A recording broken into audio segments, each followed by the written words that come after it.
All right, so you guys know who I am. I'm not going to introduce myself. I think most of you do, and if you don't find me, I'll tell you about myself later. But this is about these three guys up here. So I've got Mark Hartmann, Brian McGown, Eric Lewis. Mark, tell us a little bit of your background. Who are you? If these guys don't know you, who are you? So Mark Hartmann, I am married. My beautiful wife, Maria, and I, we actually are celebrating 25 years of marriage in about 3 weeks. Woo. So we have 4 kids. We've got 1 just graduated college, 2 in college, and a high school senior. We've been going to Faith Bridge for about 18 years, something like that. Wow. What I do? I'm an engineer. What do I do? Yes, what do you I'm do? an engineer. I work in the energy industry, and I lead an engineering organization of about 70 or 80 people. How many people are in the oil and gas energy sector of some Everybody. kind? Half the room, Yeah, for sure. at least half the room. How about home builders or real estate? Okay, all right. Your construction. You could throw construction in there. It's different than residential. You're right. You're right. That's why you keep turning me down when I want to get you to pour one of my houses. You won't do it. Yes. We'll let someone else do that. But talk to this guy. He does streets. You can. He doesn't do small projects. He doesn't do. All right. So energy sector. How long you been doing that? 25 years. Actually, I got married in October and started a new job in December, and still have same wife, same company. I like staying with the same old thing. Wow. Don't tell my wife I said same old thing. Same old. Yeah. Are we videoing? You write that that would down be back there? You amazing got it? if we were videoing. She's Same more old beautiful Marie. today than the day we got married. Wow. Put that on video, Sean. Yeah. It's Roll being that on recorded. loop. This is Pipe going to that go over to the viral. ladies' Mark side. Hartmann was married for 24 years. He didn't quite make the 20. He didn't make it to He didn't make it. 25. I'll show you. That'll be next same year's old. Yes. panel. Especially What do you I do know when you I'm- mess up at home? Yeah, we'll talk about that later. Yeah. That was good. All right. Well, that's great, Mark. Thanks, Great. man. Yeah. I'm Brian who are McGown. you? Been married to Jenny for 23 years. Different Jenny, in case, just make sure we're Different clear. Jenny. Than my Jenny. Yeah. Which is complicated when we text. I'm like, hey, Yeah. I need to talk with Jen or Jenny. It's never confused me. But I mean, yeah, That's fair. I've never assumed you'd text my wife, but Don't even have her phone number. You're right. 2 kids, Joshua, 17, he's a senior at Klein Cain. Mary Claire is a freshman, 14 at Klein Cain. What else were we supposed to say? What do you do? Well, first, hang on. A little backstory to this is not the first time you've been on this stage. No, it's You not have the a first history time. with this stage. I do have a history here. I served as the executive pastor from 2008 to the end of 2014 here at Faith Bridge. Was in small business before that, sold a business to come work at the church when our 17-year-old was a month old.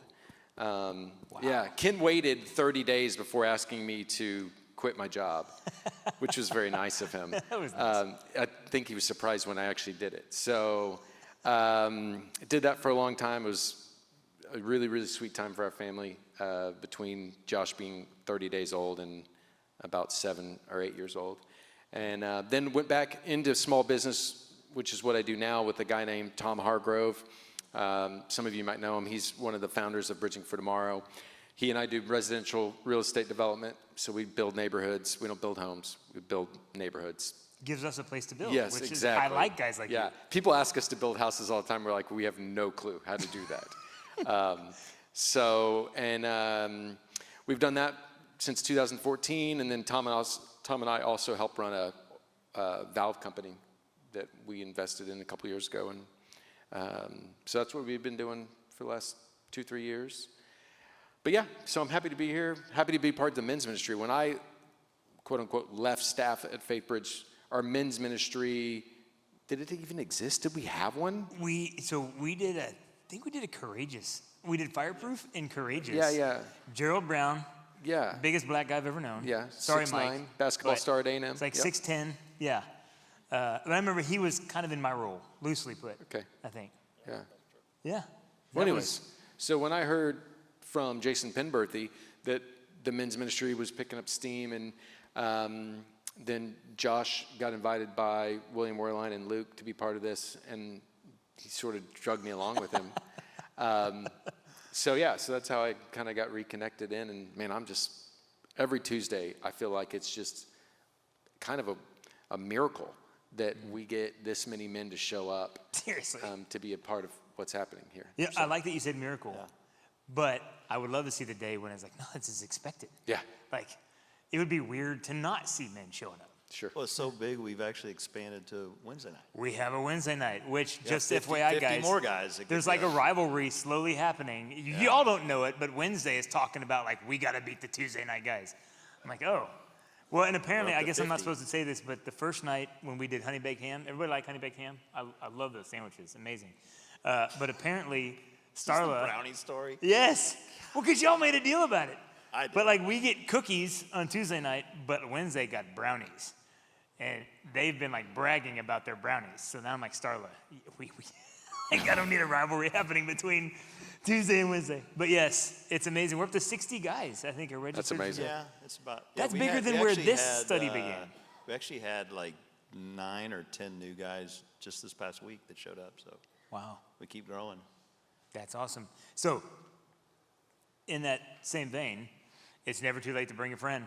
So, in fact, we got a couple guys that left their information and said, do y'all have anybody that can register me? And it's like, we'll do it on the back end. Just leave your stuff. So, bring the guys. So, yeah, Brian, I am excited. He's actually teaching next week, right? Or is that I Mike? hope not.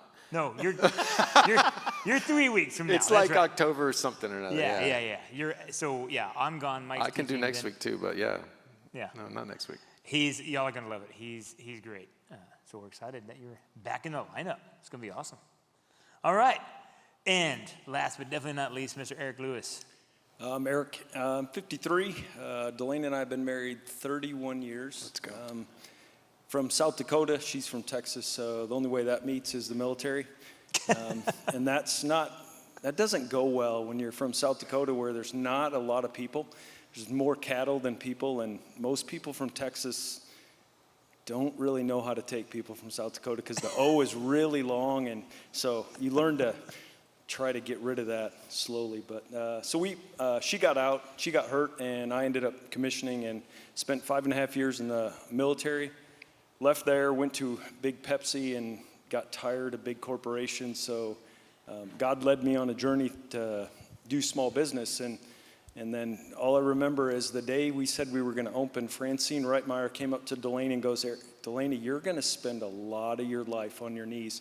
And you do, as a small business owner, spend a lot of time stressing about a lot. So you and God go on an interesting walk that's very varied, and there's lots of lows.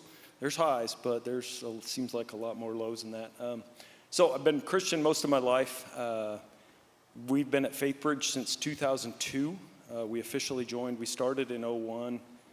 We came for our first visit the week before 9/11, and then left for a while, and then came back. So it was just a God thing that got us back in Texas, working for my father-in-law originally, and then he came to work with me later on. But I've been kind of in ministry mostly with couples and then with youth until about 10 years ago. I started getting called by other men at the gym into men's ministry, and then Danny got a hold of me a couple years ago and said, hey, and I've been on fire ever since I had a heart attack, which we'll get to, because you don't know that you're going to wake up tomorrow, and it's important, guys. So that's what we want to get into today. Yeah. Well, I don't think Mark and I got really told our faith journey, because I think that's probably helpful. How Yes, did you come to faith know journey. the Lord? Sorry, Danny, I know you're leading, but I've taken over.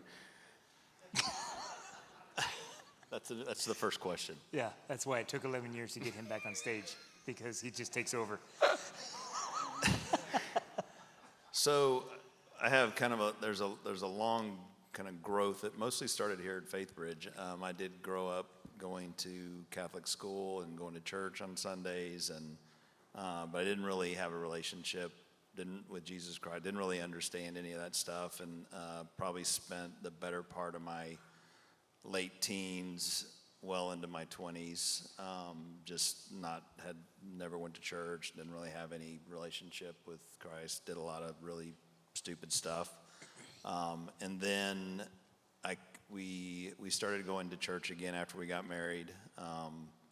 And then coming to Faith Bridge is probably when I really kind of started learning about my faith. But I did have a specific Sunday morning, Easter morning at my sister's church. I used to go to, even though we were going to Catholic church, we would go to my sister's church, which is non-denominational. And on Easter morning, they showed this very graphic depiction of the crucifixion that I'd never, like, even though you see the cross, like I'm behind you at church and Jesus is on there, there's like a drop of blood. You don't really make the connection, but it was very graphic, and it literally clicked, like right then, and I just started crying.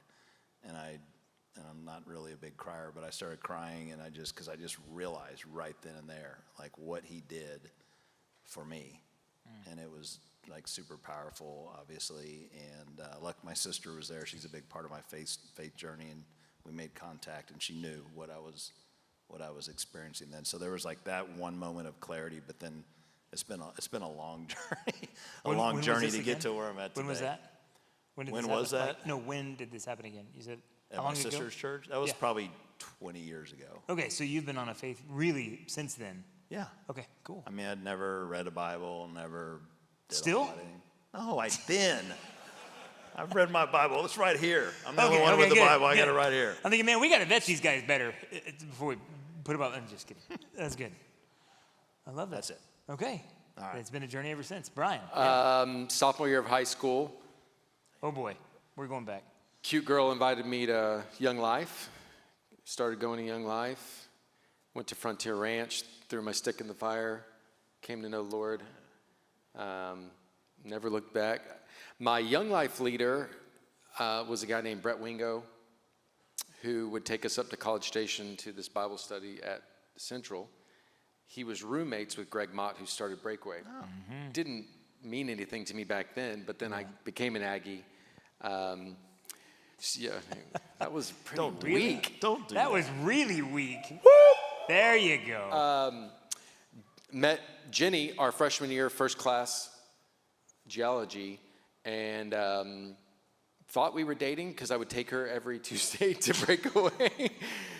She thought we were just friends, but after 8 or 9 months of taking her to Breakaway. I was going to say, when did y'all figure that out? Like literally 9 months later. Wow. Yeah, I just had to beg for 9 months. Either you were dragging your feet or you were really courting her well, because like. Yes. Yeah.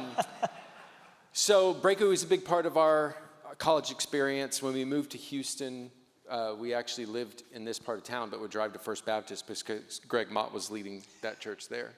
We crossed paths, because that's exactly what our story was. Same way. Yeah. And our good friends the Penberthys were coming to Faith Bridge, and we swore we would never go to a Methodist church. But we had a hard time even figuring out where it said Methodist. I know. And then it was like a long time ago. It's a little tiny word right underneath. The first Sunday they brought us, Ben was preaching, Donna and Jimmy Needham were singing, and we're like, this place is amazing. Yeah. So that was 2005. We were probably only at Faith Bridge for 6 months or less before they moved over here, so we didn't have to spend a lot of time setting up and tearing down. But yeah, so Breakaway was a big part of our journey. Now I get to serve. I'm on the board of directors for Breakaway now, so I get to serve in a different capacity. But watching 10,000 Aggies gather on a Tuesday is an amazing thing. So I think that's also why, not to brag on A&M, but that's also why we, as Aggies, produce more in ministry than any other university in America that go from undergrad to ministry of some kind. Yeah, I believe it. So there's a movement going on That's there. not true. Huh? That's not true. It is true. That's It is totally true. those are those Aggie myths. He's a Longhorn, by the way, in case you hadn't figured that out. I think Baylor produces more, I'm just saying. Baylor. Okay, Arch. That's because you have kids that go to Baylor. I have a kid that went. All right, Archie. Uh-huh. I know. Not many from UT, though. Yeah. All right, that's my favorite. Anyways, Okay. we're derailing. So we're running out. I still read my Bible. Time. You still read your Bible. That's good. That's good. Well, so I'm glad you brought up Breakaway, because same way for us. When we graduated, we followed him to First Baptist, same way. And then we get married, and we moved to this area, and somebody, same way, I can't remember who it was, but they were like, oh, yeah, this is like 2007. It's like, you ought to go check out, this church called Faith Bridge. In fact, the breakaway director's there. And we, of course, in our, naivete, we're like, there's no other, breakaway director other than Greg Mott. Like, what? Like, you're just not even thinking, oh, yeah, he's at First Baptist. We were gone. That's, But same way, it was Matthew Bailey, Lizzie Bailey, and Ben Stewart. And we were like, Strong. That's why the We're first time we came here, Ben Stewart was preaching too. All We're right. like, man, this guy's awesome. okay, this And isn't a then they Ben go- Stewart. This then they is go, not he's a fan not the club. pastor. The Ben Stewart fan club. Ben Stewart fan club. Yeah. Well, really, it was the Baileys that actually. I mean, I love Ben, but it was the Baileys, which I know we get them a couple of times a month now. But it was amazing. Anyway, well, that's great. I'm glad you guys shared that. Thank you all. So we've been exploring this semester so far the concept of peace requires war, or peace through war, however you want to say it. And I really like all of you guys are leaders in your own right. And in some form or fashion, we do believe that every man is called. If you have an influence over somebody, you're leading that person, right? So I wanted to really explore the idea of leading through a struggle, like leaning into what was it that you experienced, something in your life. So maybe just, there's no particular order, you can popcorn this, but what was the season in your life that you just found it was really difficult to just weather? And how do you think you led well? And maybe as a lesson, how did we not lead well? Because I think we have to first admit also when we got it wrong in some ways. So if anybody is just dying to go. I can take that. There's a long version of this. So I'll give you the short version. But so I work in corporate America, and so if you work in corporate America, you're familiar with reorgs, right? I don't know how many I've been through in 25 years, but there was a time when I was leading a group, and we were struggling. I mean, we were understaffed. We didn't have enough people, and I was just like begging for help. Like I needed some help. Some of my leaders were kind of mad about where they were at, and so I was talking about this for a while, and finally my vice president called me in his office one day and said, "Hey, good news. We're changing the organization to fix things, and you're not leading it anymore."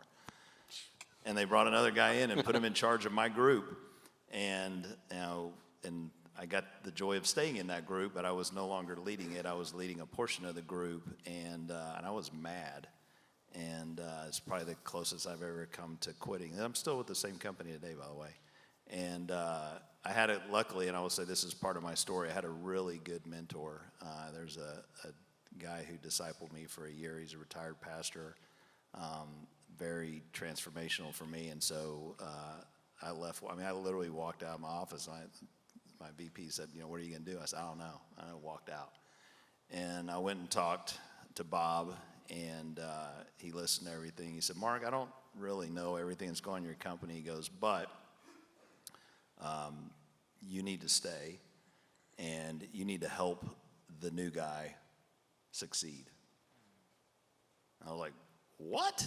I thought Bob was like, "You need to go kick that guy." No. And I'm like, "What are you talking about, Bob?" And he said, "Look, go read this. You remember the story of Joseph in Genesis? Look what he went through and how God led him and challenged him, and he was wrongly accused, but he ultimately became the second leading person in all of Egypt." And he said, you think if God wants you to lead this department that you wouldn't be leading it? He goes, "There's a reason why he did that, or he allowed that to happen." And he goes, "So you need to go back and help this guy succeed, and everybody in your department will respect you for that."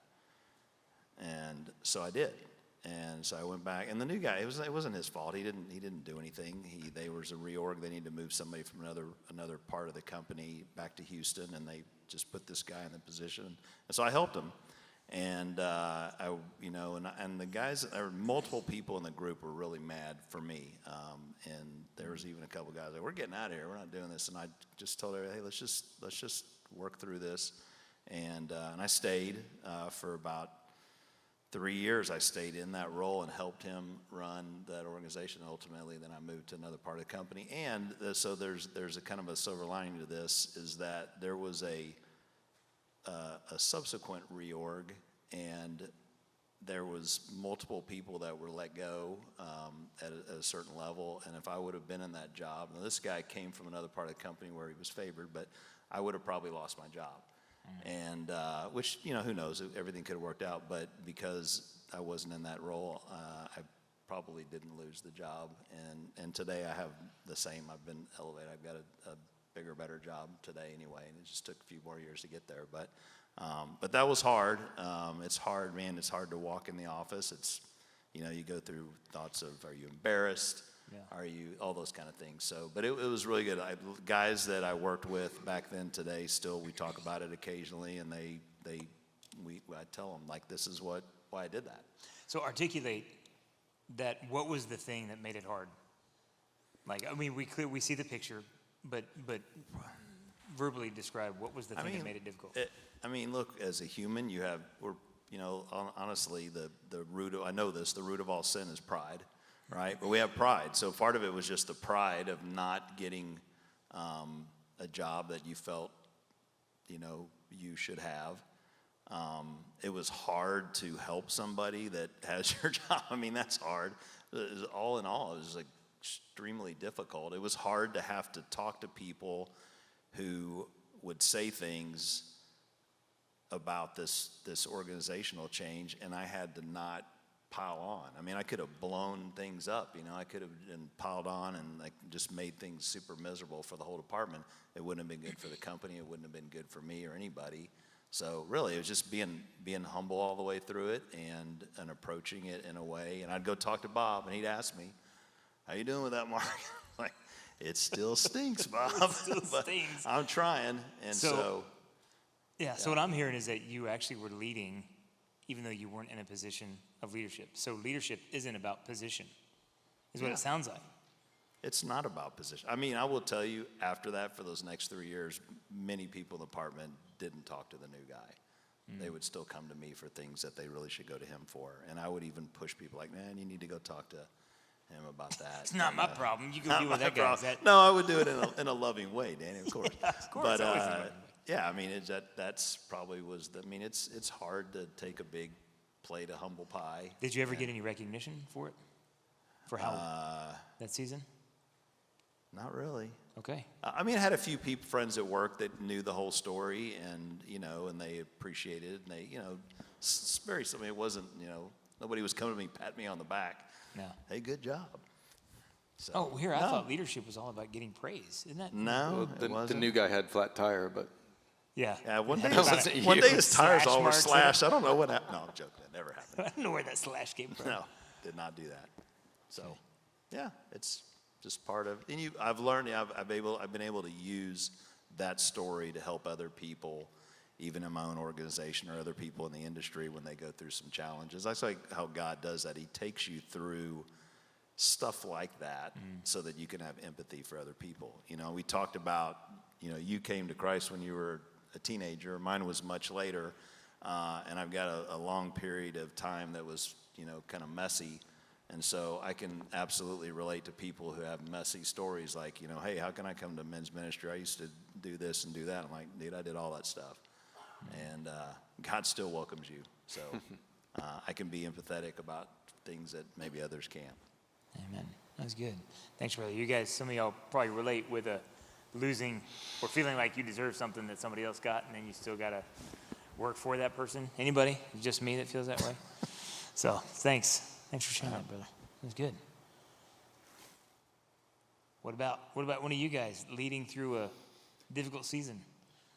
I have a number of them, but it's more of like, valley to valley to valley to valley. Is that kind of give us the worst one. Because it's the neat part of going through what we're doing with David in the sermon series right now is because David had those ups and downs, and he had that. But my last one, I had a heart attack at 49 years old. Best shape of my life. I was in the military. I was in good shape. I was actually better shape. I was stronger, maybe not quite as fast, but pretty close. I probably had more endurance even at 49, and without warning, my memory stops, and about 8 hours later, I have a massive widowmaker heart attack. And I'm like, I woke up 6 days later, and so you lose perspective, and then you wake up and your eyes won't dilate, and I'm downtown. I don't know anything.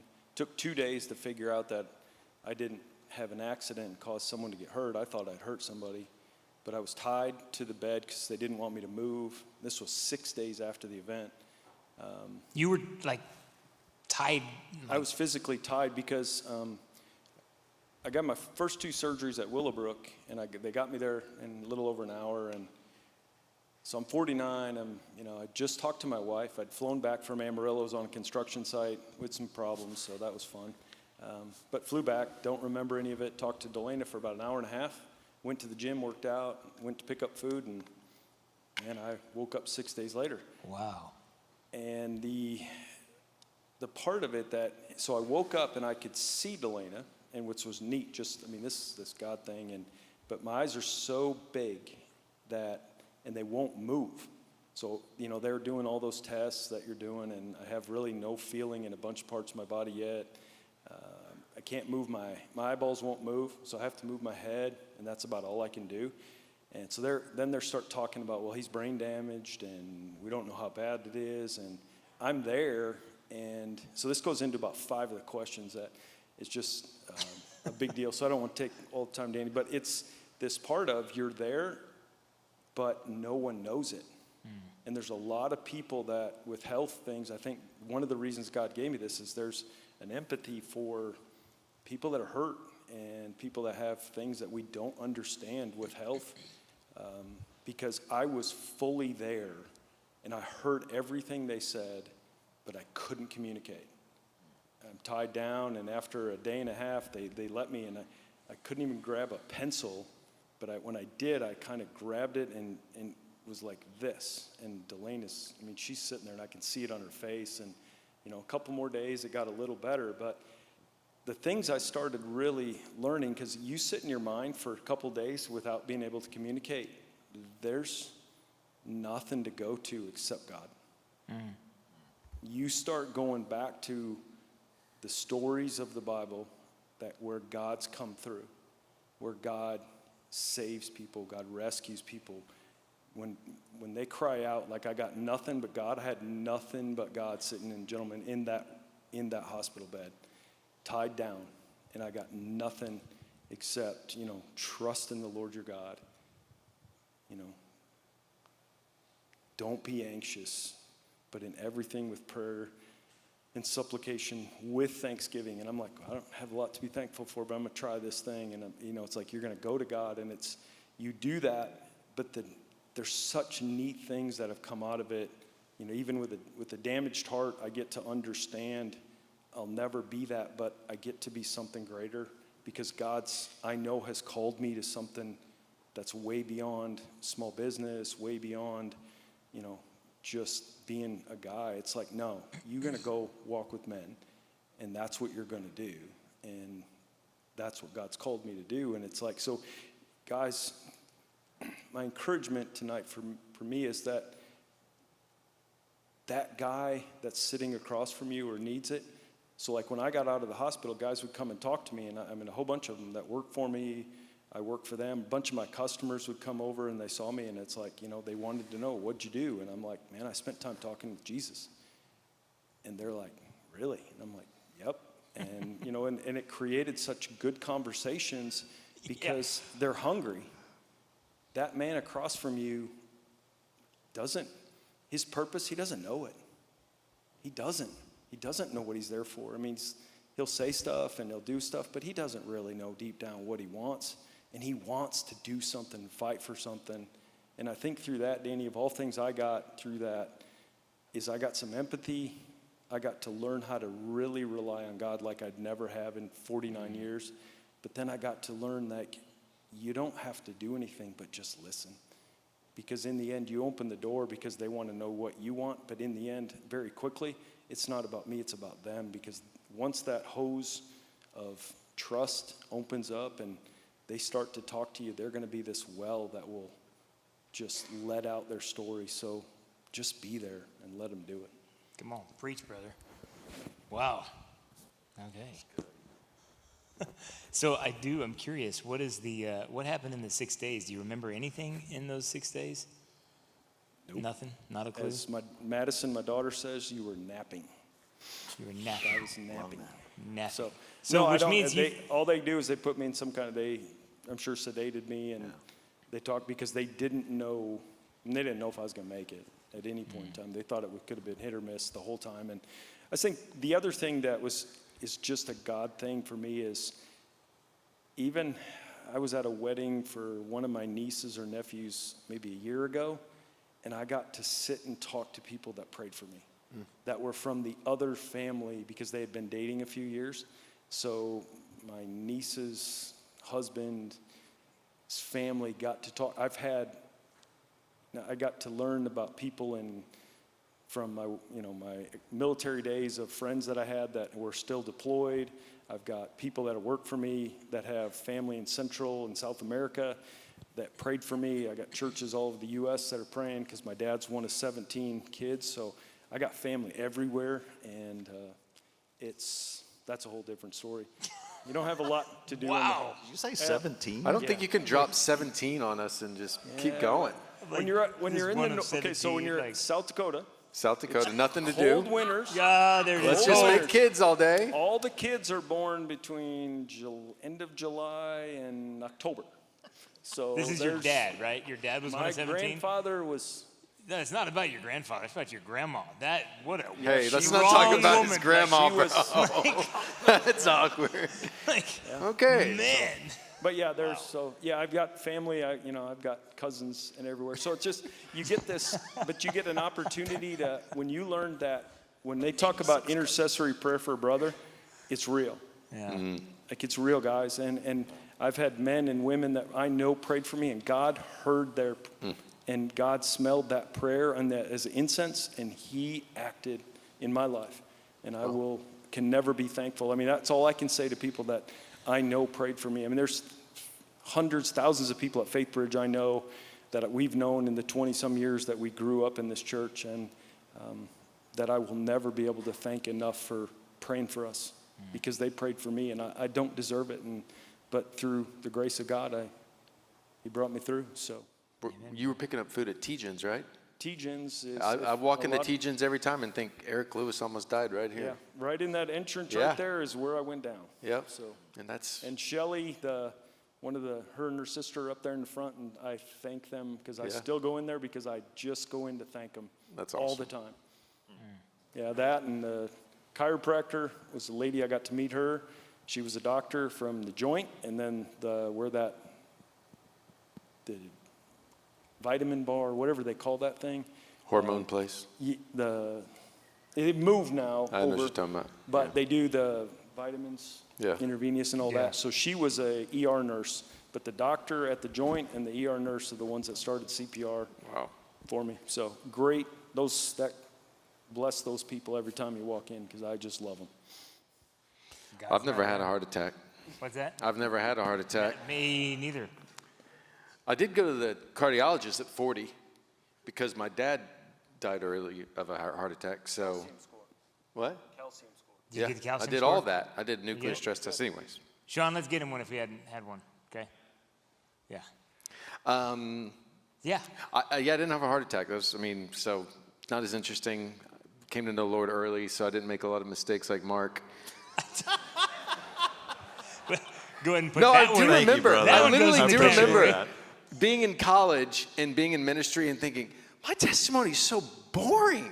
Yeah. God didn't get arrested or do drugs or any of the fun stuff that Well, Mark that's why Hartman did. I missed knew out I on all needed the a story. fun, That's man. why I did. Yeah, Like, exactly. I had to live it up because I'm like, God's going to Yeah. use this, so I need a good testimony. So I'm just I going to will have say, fun right I now. will say one thing that I just want to be careful of because, first of all, thank you for your service, being in the military. I was never in the service, and my respect for people who serve in the military is just unreal. So when I see it says a time that you felt at war, I'm always thinking, I've never been at war. I love Saving Private Ryan. I but did like, say spiritually, emotionally, I physically. know. I'm just telling you. I get very sensitive to men who like sign up to go to war, because my respect for them is. Well, nobody signs up to go to war. They just like, oh, they'll All pay right, for my Danny. college. I'll be a truck Danny, mechanic. okay. You know. Anyways, but you end up in a war. But we Moving on. all end up in a war. Okay. So yeah. But I appreciate Danny's right. Danny's right.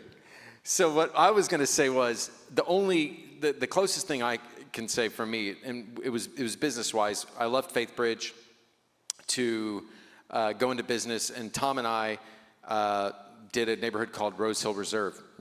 Some of you might even know where that is or live over there. I know one guy in this room lives over there. And so we did phase one of it. We were putting these lots on the ground, and we were about $18 million into a $20 million phase one where we're putting all these lots on.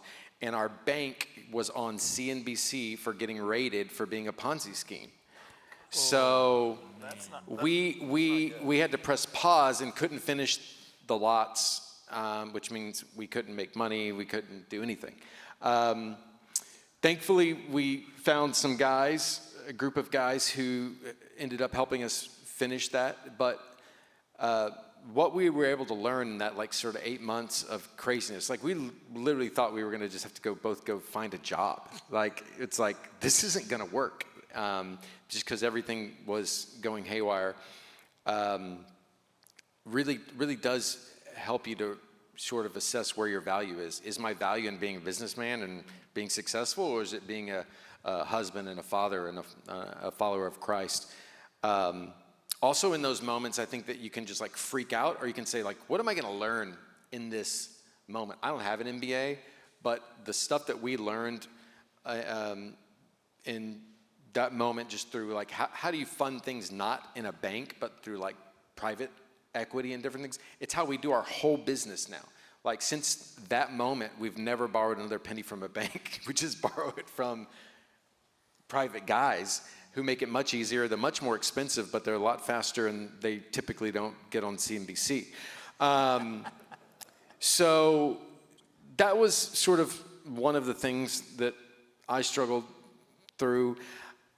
I think that we were kind of touching on it, but I wanted to just talking about leadership. And I'm going off script because, it says 8:30 Yeah, and actually, 35 I was going to say, seconds. before, hold Okay. that, because yes, I agree. I want to just explore that.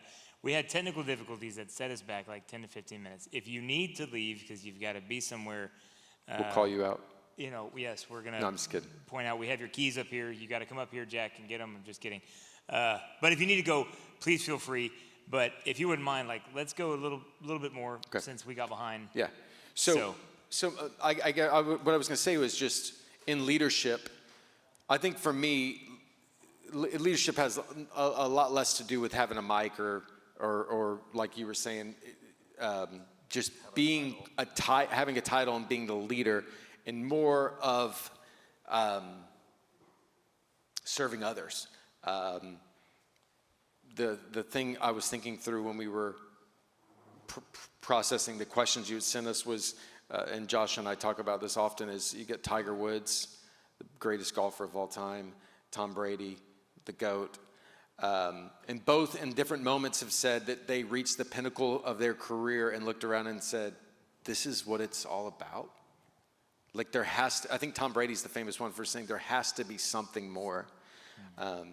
Tiger Woods was at his pinnacle and said, I'm going to wake up tomorrow and try to get better. They're like, how can you get better?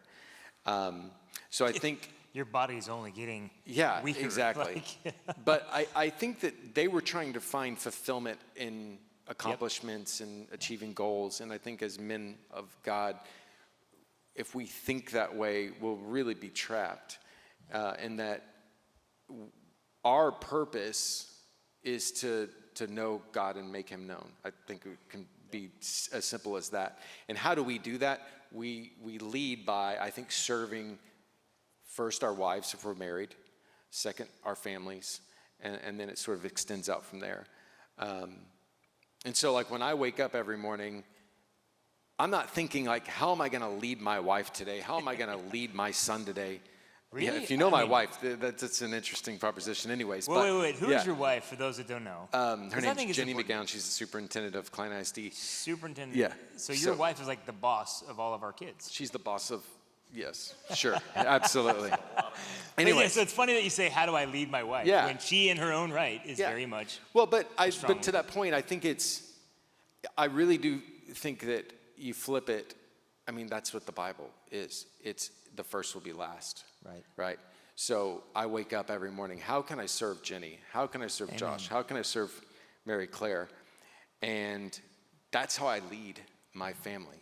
I know we were joking about being fanboys of Ben, but the way he has described how do you lead your wife spiritually, because I think as men a lot our table was kind of talking about it, but I think we could have imposter syndrome. Everyone's heard that. It's like we start walking with the Lord, and then we're like, hey, Mark, remember what you did when you were 20?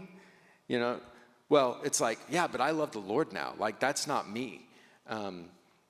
So when we walk with the Lord, I think that as men, we can get tricked into thinking that, like, that's not really who we are, right? Mm-hmm. That's not really who Mark Hartmann is. Like, I know you as the guy who's known the Lord for 20 years. I didn't know you beforehand. But if you were to spend time with people that knew you in, like, say, high school, it could be confusing for them, right? It would be really confusing. Yeah, it would be. But no, the way Ben described it was we figure out the things that help our wives flourish, and we do those things. We serve them in that way, right? So if your wife needs you to do X, Y, and Z so that she can be successful, that's how you lead her. You don't say, babe, open up your Bible to 2 Corinthians, and we're going to be, going through this Bible verse. I mean, I guess you could do that, but that's, to me, a little bit less leadership and more sort of dictatorship, about how you're going to do that. Yeah. So that was my whole point, is that I think that a life of service, serving others, is how we find fulfillment in leadership. That was my whole point. Sorry. Yeah, that's good. Because isn't that how, Jesus walked that same path. Jesus didn't walk in and, everybody didn't believe because he said something.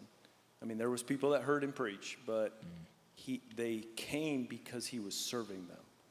And that's, Brian, what I think your meeting is. How do we serve well like Jesus did, and then bring it through natural conversation of sitting and listening and asking questions? How do we bring God into that discussion? Yeah. So I've got a couple of friends and I, we've been processing the term leadership. It seems to be everywhere, and I feel like it's inundated in our culture, right? Everybody's talking about leadership. Let's go to leadership conference, and let's leadership summit, and leadership this. And I think what I'm hearing you guys say, and this is where we've landed, is leadership, is never to be attained. It's not the thing that you're capturing. If anything, it requires a descriptive, adjective before it to even understand, is it good, is it bad, is it, yes, it's just the thing. But actually leadership is never, or leader is actually never spoken in Scripture. I think maybe one time it talks about leading some way, but that word we've taken in culture and made it something. But if anything, what Scripture talks about is serving, right? So really the ideal is, what is Christ-like leadership, right? If we're going to take a cultural term, it's okay, how do we put it in the context of Jesus? It's quite literally say, what is Christ-like leadership? And that's how men of faith, we should be walking. To your point, is it's now about serving. It's not about, what did I attain? How much money do I make? How many people follow me at the office? How many people listen to me preach, on Sundays? That's not what it is. It's quite literally is how are we serving? How do I serve first my family and then beyond? So.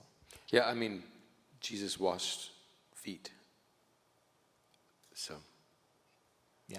I'll give you a Mic quick. drop moment. I'll give you a quick husband tip. Husband tip. Here we go. Wash your wife's feet. Read her some scriptures, and good things will happen. Okay. All right. And with that, it's time to go, because I'm going to go wash my wife's feet. No. Okay. I meant you'd stayed married for a long time. I don't know what you were thinking. But yeah. Okay. Well, serve your wife well, brother. Yeah. Yes. Okay. Put That's her good. first. So the other one, Danny, one of your other questions is, how do men flourish? And for me, I think a lot of my flourishing is, I got challenged hard by Delana to lead, number one. I mean, there's, when your best friend walks up to you after years of marriage and goes, hey, are you going to lead or am I going to lead? Ooh. It was a very sobering thing. And then the second is I think that takes us far, but I think the other part that really pushes it is I had a couple men from FaithBridge come alongside me and just really challenged me, and I started to journey with another man. I started to journey with a brother on my side. I started to journey with a man that was a little bit older than me, and I journeyed with some younger guys. But it was the younger guys that challenged me more than even my brother on my side.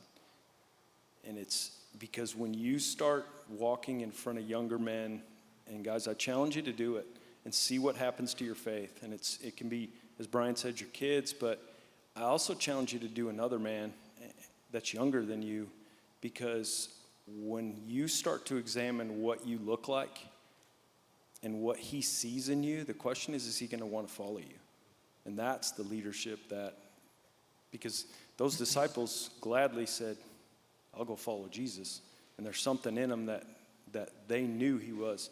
But the question is, will a younger man look at you and me and say that same thing, I'm willing to follow you? So that's where I'd like to challenge you all to say, if you want to flourish, you're going to do it by looking at a younger man and going, let's go walk and let's go follow Jesus together.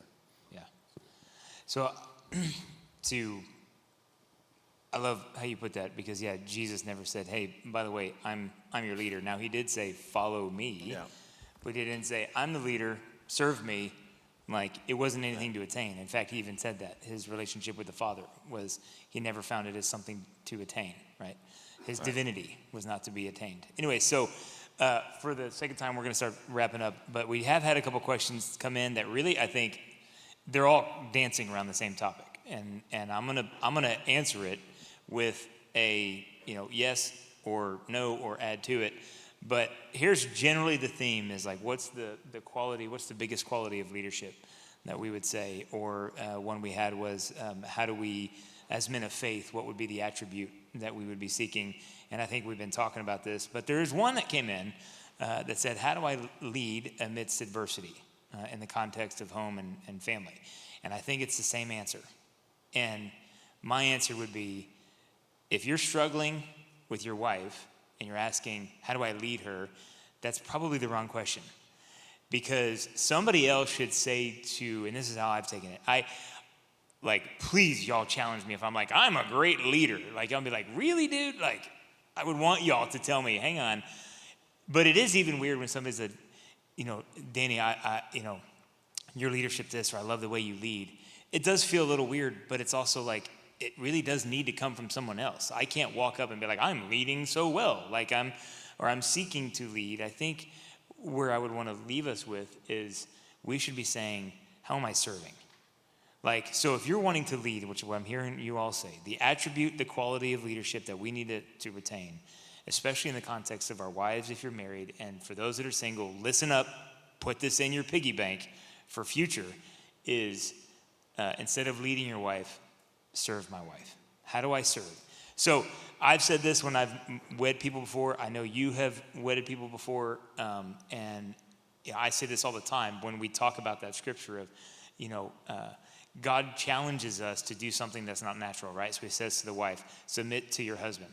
Well, that's not for the husband to say, yeah, woman, submit, right? He's actually challenging, because when you go back to the garden, it was difficult for Eve to submit to the role that she had been given, and instead she fought her husband, and so it's difficult to have to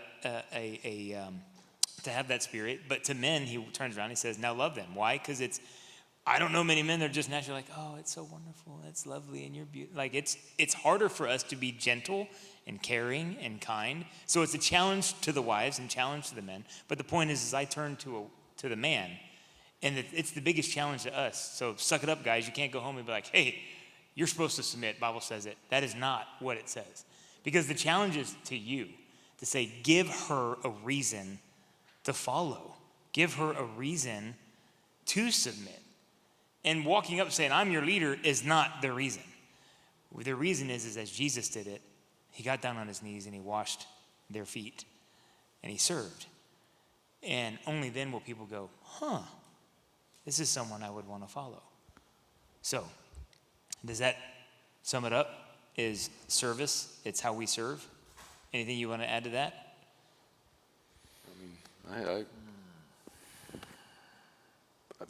Yeah.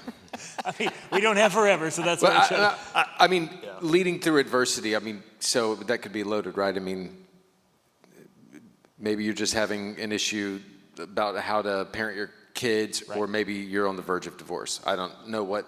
We don't know. Yeah, But, there's no but context. so I'm saying is I think in all of those scenarios, that's the solution is you have to serve. You're not there to win. You're not there to prove her right or wrong. You're there just to figure out what are her needs, and how can you serve her in those moments. I don't think you walk in declaring, I'm the leader, woman. Listen to me. Yeah. And I think, well, to your point, in any context, wherever this person is, or maybe there's several in this room, whether it's, I'm just having a difficult time with my teenage daughter, or I'm having my wife and I are good, but how do I lead better? Or it's, we're on the verge of divorce. Like, we don't know, and all of us may be at some point, but to the point, it's ask yourself, how can I just even serve? And I know Sean, back in the back, has said this before, like, when a marriage is on the fritz, it is amazing the power of just hold your tongue, kneel before your wife. You could be dead right in whatever it is, and she could be just wrong. But man, is that not how Jesus turned away wrath when he just knelt and served? And it's amazing how that can move the needle.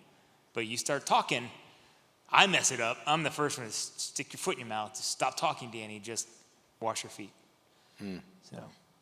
I'd like to add something unrelated to marriage. Those are all great things. But going back to one of the things we talked, because this is about men, where the question is, like, how do you get to a place to lead? Or there were some questions like, what do you say to a man that's seeking meaning and purpose, struggling to pick up the torch of leadership? I would say, like, a couple of things that were transformational for me is you need to be, everybody should be discipled or have a mentor in their life, regardless of how young you are, how old you are. You should have somebody at some point like lead you. And I speak to that because I had a very intense, like 1.5 years, but the relationship still goes on. Or mentor somebody. Some of you guys are perfectly capable of mentoring somebody. Some of you guys, like, I need somebody to mentor me. Find that. Go find that person in both directions. A great example, I'll give some shameless plugs for FaithBridge. I mean, a great example of a way to lead is to sign up to lead on a road journey. They're always looking. I was just talking to Missy Kern a couple days ago. They're always looking for men to lead these journeys with. And I go on them. And look, I'm telling you right now, I go on them myself. And there was a time when I would rather get hit in the foot with a hammer than go on a mission trip with a bunch of teenage kids. I can't stand not to go now. I've been 3 years in a row, and I'm going to keep doing them. And they're a great way to teach you how to lead, but also get a chance to lead. And so if you're thinking, like, I want to learn how to lead, like, that's a great way to learn and also serve your church. But hey, trust me, you're not leading these kids. You're literally serving. Yeah. Yeah. It's a servant. It's definitely servant leadership. You for sure. serve them with your sleep that you give them. Yeah. So that's really. I mean, you can't learn how to lead on your own, or just by, like you said, achieving a certain title at work doesn't make you a leader. There was one thing, like, what have you kind of learned? Like, there was a time earlier in my career where I spent a lot of time worried about getting things done at work and not looking at people, and I spend way more time today, and of course I'm later in my career, way more time today looking for people in the office where if there's something wrong, and you just kind of put yourself out there as somebody who can talk to. And people come in my office all the time to ask me questions about all different kinds of things, career stuff, life stuff. And there was a time when nobody would have done that because I would never, they wouldn't think I would be the person that would even have time for a question like that. But when you put yourself out there in that manner and you're seeking that, people will come talk to you and ask you questions. And I get way more joy out of helping a second-year engineer figure out their career than, bringing some big project in and making a bunch of money for the company. It's great to do both, but with way more joy helping somebody. This goes back to kind of the servant side of things. Helping somebody at work is being a leader. It's not who the boss is. It's helping somebody else, serving at work. You are a leader when you do that. Yeah, that's when people will follow. Give them a reason to follow. As we wrap up, because we're going to get out of here. We really got to go wash some feet. Yes, for the benefits to follow. I want to make one last point. I don't think that any of this talk about, like, serving natural. I think it's a choice. Yep. So I don't want anyone to hear that these 3, or I guess we'll include Danny, 4 guys. Man, those guys are awesome. They just serve Into their what wives. category? Guy They or serve not their good, like- wives. They serve their families. They're so holy. Like we wake up and it's a choice. Like, I mean, there's days I don't want to do that. I don't want to serve. I don't want to, and that's the sin nature coming in. But it's a choice to serve and to do those things. And, it's your spiritual act of worship, right? To do those things with your wife. Ours is the bed, making the bed. Like, Jenny just physically cannot make a bed. So And you have to it's make like, the bed. it's my thing. It has to be the first thing I do. But there's days where I'm like, I'll get up. She's the last one out of the bed, and I'm like, I got to get to work. And I come back, and it's still, if y'all repeat this, I will. We're recording, bro. You're recording. done. I know it's gonna come out. She knows, but it's like her thing. Like I'm like, okay, now I can either go, why would you ever make the bed, or it's I can just make the bed. But to your point, there are some days where you're just like, babe, come on, hon, like pull the sheets. So it's not perfect. To your point, She's gonna hear this, and you're gonna need to wash your feet. Yes, I wash a lot. All of right, we feet. got to wrap up, bro. Yes. Hey, can I invite one of you guys who'd be willing to pray over the group, and then y'all will be dismissed and on to next week. Thanks, Mark. Yep. Father, we thank you, first of all, just for the opportunity to come together as men and to kind of wrap around a table and learn more about your will for our lives. Father, we thank you for what FaithBridge allowing this to happen and for just all these men that are showing up every week. It's just really amazing, Father. And we just ask that you would continue to be with this ministry, that you would continue to keep the doors open for men to come in here each week, and that you would grow them, that you would provide them opportunities to lead in their own right in whichever way that you desire that to be, Father, that you would make them humble to look for that and to be willing to lead in the way that you desire. We ask that you would send everybody home safely this evening. We love you and praise you. Amen.